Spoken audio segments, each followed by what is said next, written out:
ద్వాదశి నాడు పారణ చేయడానికి అన్నం లభిస్తుందో లభించదో అని ఒక ఎండిపోయిన ఉసిరికాయ ఇంట్లో పెట్టుకుని ఆ ఉసిరికాయ ఒక్కటే వేయడానికి సిద్ధపడుతుంటే లక్ష్మీదేవిని ఉద్దేశించి స్తోత్రం చేశారు.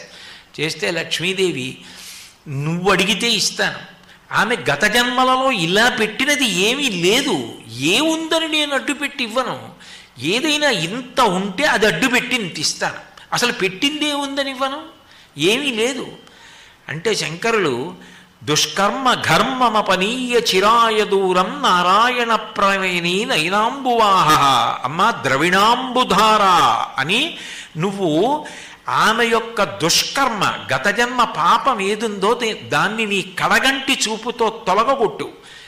ఏమీ లేనిది నా చేతిలో ఎండు ఉసిరికాయ వేసిందే, ఈ పుణ్యాన్ని అడ్డుపెట్టి అనుగ్రహించమ్మా అంటే కనకధార కురిపించింది అమ్మవారు. అంటే పెట్టనిది వచ్చే జన్మలో పెట్టడానికి ఉండదు.